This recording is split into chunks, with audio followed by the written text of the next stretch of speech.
Celebrity Rehab Day 17, I think. Today was a therapy day, solo therapy with my male therapist. And it was just kind of a talk about anything, processing, kind of they talking about what we did on Tuesday and stuff. And I was telling him about this Black History Month event I went to on Tuesday that was an absolute flop. Wasn't nothing Black history about it, and how much it pissed me off. And then that segued into like how lonely I've been feeling here. I feel like last night I googled can you die from loneliness, because that's how I've been feeling, like I'm gonna die from this loneliness, what I would give to just be hugged.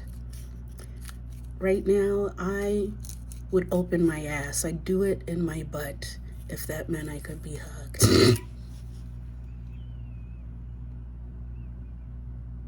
Oh my God, no, I'm gonna be serious. But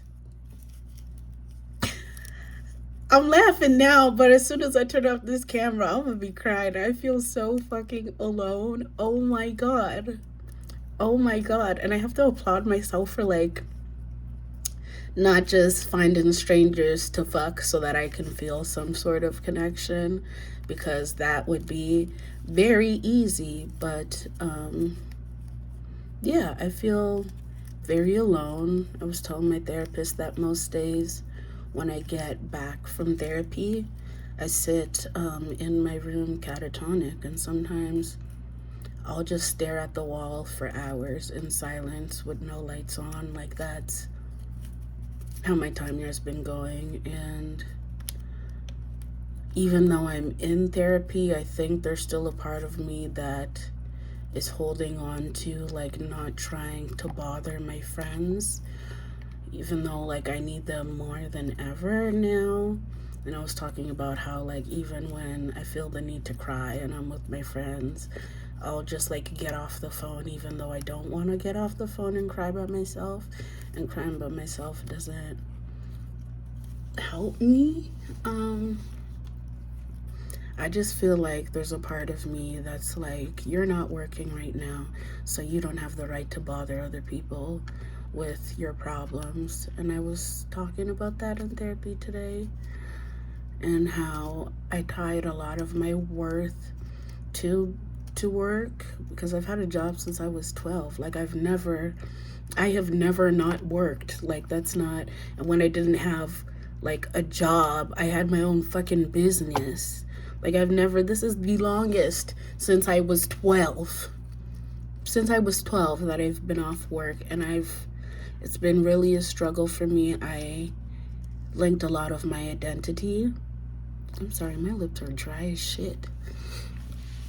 I linked a lot of my identity to my job, and since I haven't been working, you realize how much other people do that as well. Because the first thing people do when they introduce themselves is talk about their job. Oh, I'm a this, and it's like, so am I nothing because I'm not working? Am I just a nothing and a nobody?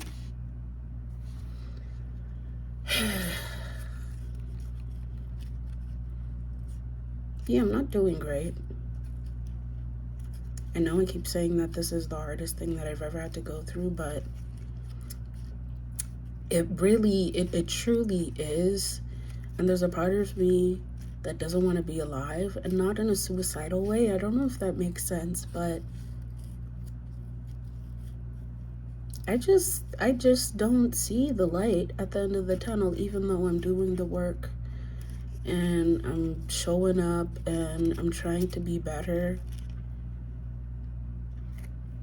I don't believe any of it yet.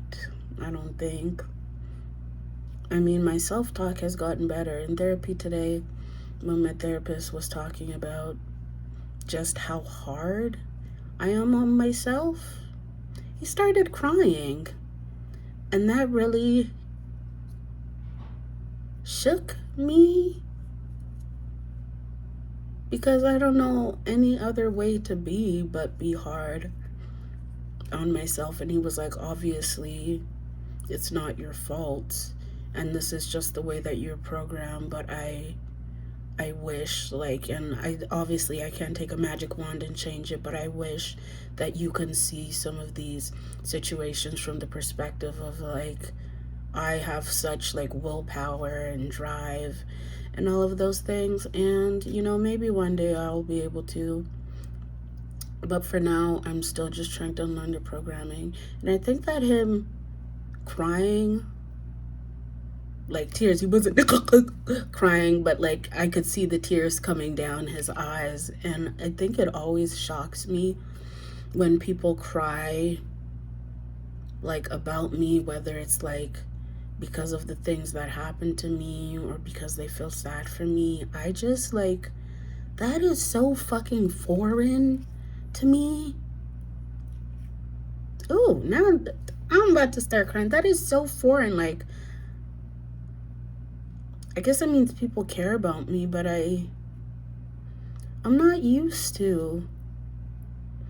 And when I say I'm not used to, I know, like, most of my friends have been in my life for like years at this point, but I have decades worth of programming that I am just starting to unlearn. So it may be my norm now, but it was not for the longest time. And my nervous system is still in the place of, like, feeling shocked and scared and anxious when people care about me, and feeling like I have to prove that I'm worth.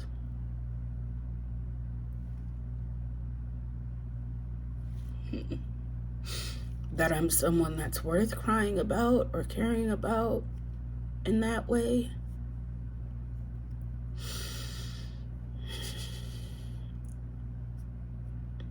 So, like, when he started tearing up and, like, crying, I was like, oh shit, what did I do? Like, I felt like I was fucking up. And I feel like that's why I'm not as open as I could and should be with the people in my life about how I'm really feeling right now, because I don't want them to, like, worry about me or feel sad for me just because I never wanted my mom to worry about me or feel sad, because her feelings were always more important than mine, and I just wanted her life to be as easy as possible, because I thought that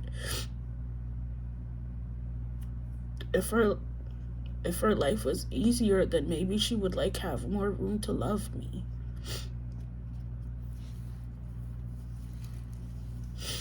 And so I just don't want to bring my, like, stress and problems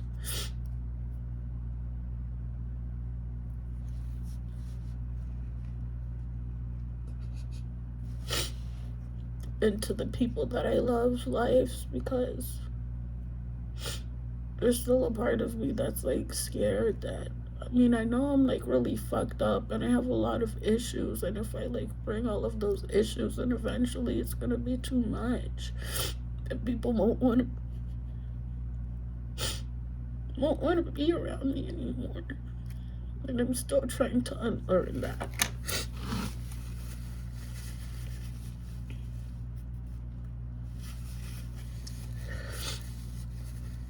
I never think I'm gonna get up on here and cry. I can't believe I'm crying on camera. That is crazy. I mean, I guess that means the therapy is working. The fact that I actually can cry and cry about myself. Like, shit, if I'm crying about myself, obviously the people that love me are gonna cry.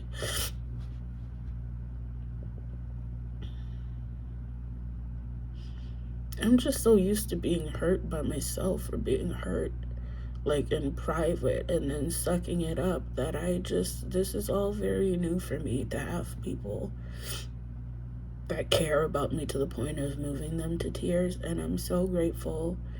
But I was telling my friend last week when I was on FaceTime with him, when I was just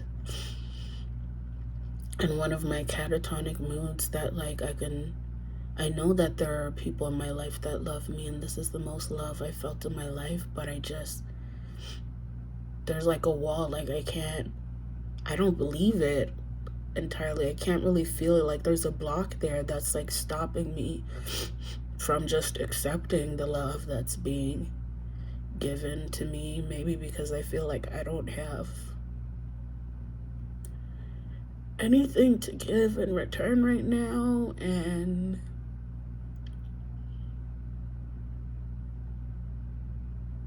I guess I don't believe that I just deserve love without giving anything. So I'm still trying. I'm still trying.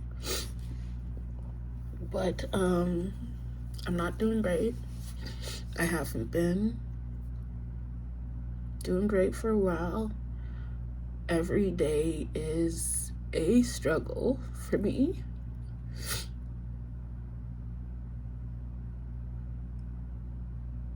And I don't really want to exist. And I don't know when that's going to change. I hope it will.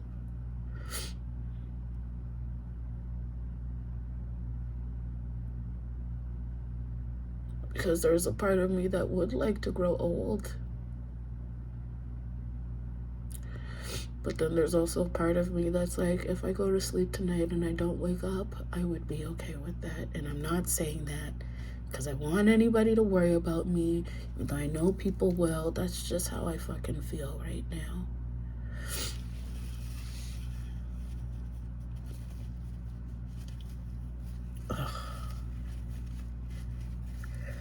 And group therapy is going to be starting up again next week.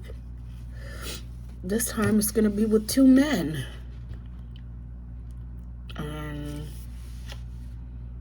I don't know how I feel about that.